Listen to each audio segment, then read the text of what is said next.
What's up, you stinky gamers? Hi, welcome to RossyRoo's Gaming News. I'm Ross, and just in case your source code got leaked last week and Valve had to shut down your mainframe, here is what you missed in games last week. This week we have some actually fun news, as opposed to a world of mostly more than 51,000 reopening non-essential bad businesses on stuff. Friday. Today we are going to be talking about the fact that Travis Scott went Sicko Mode on about 12 million teens in a virtual Fortnite concert on Thursday. There was flossing. People were orange justicing. There was the worm.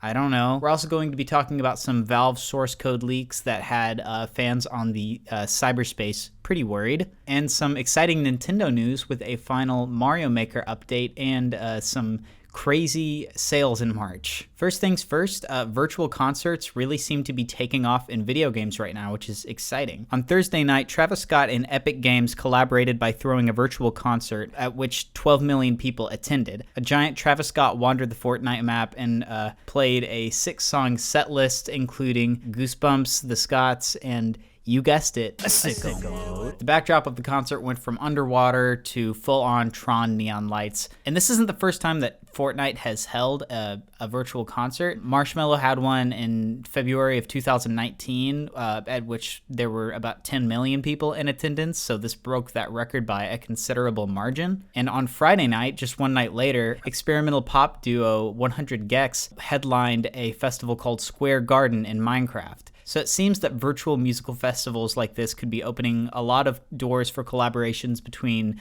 musical artists and game developers, which is fantastic. In some less happy online gaming news, Valve has confirmed source code leaks for Counter-Strike Global Offensive and Team Fortress 2, which is an old game that I didn't know people were still playing, but they are. The game still sees over 10,000 players getting online every day, and fans are freaking out over the fears of malware and exploits and cheating due to the source code leak. So last Wednesday, Valve confirmed these rumors via Twitter, and according to Wired, who got an interview with Tyler McVicker, the producer for the Valve News Network's YouTube channel, the code leaked through a member of a Discord of fan-made Valve game makers who had access to source code for a 2017 build of the game. Valve claims that since the code was used for an older build, that players are safe to log on. Personally, for me, some of the most exciting news in gaming this week came on Wednesday when Nintendo dropped its final big update for Mario Maker 2,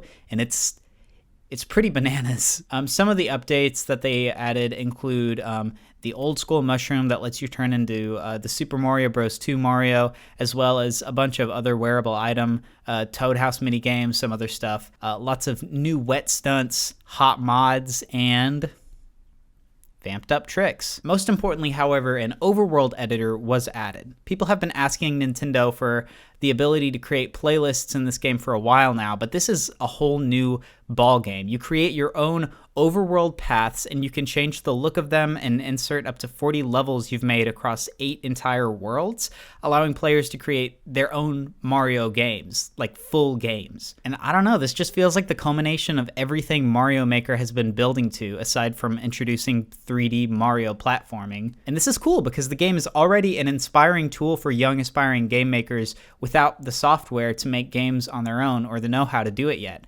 And so tools like this are great for that sort of thing, and I think that this is a bigger deal than people are really giving it credit for, seeing as this is pretty much everything people have ever been asking for in a Mario game. And so the update's free. If you already own Mario Maker 2, get that updated now, and you can make your own overworlds. In general, Nintendo has been making a huge comeback since the release of the Switch in 2017, and their numbers are exploding recently as well. The Switch saw a crazy month, with March 2020 doubling the number of Switches sold in March of last year. Part of this is due to the release of the extremely popular Animal Crossing New Horizons, which many people are getting a Switch for who don't regularly play video games at all. The availability of the cheaper handheld Switch Lite has also contributed to these sales. And during this global coronavirus pandemic, a lot of people who want to have video games as an escape and play stuff on the Switch can't, because there's been a shortage of Switches. Now, this isn't just due to high demand. Many retailers are running out of stock thanks to price gougers on Amazon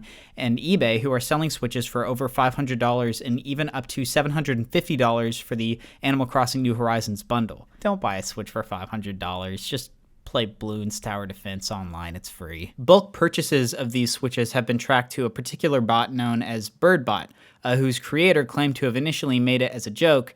And you know, price gouging during a pandemic it's a pretty funny joke. That's a good one, man. And that's going to do it for us today. That was definitely 100% of the things that happened in video games last week. No, but subscribe if you want more weekly video game news. I also do video game related content on my personal channel, RossyRoo, so check that out if you want. And as always, stay safe out there.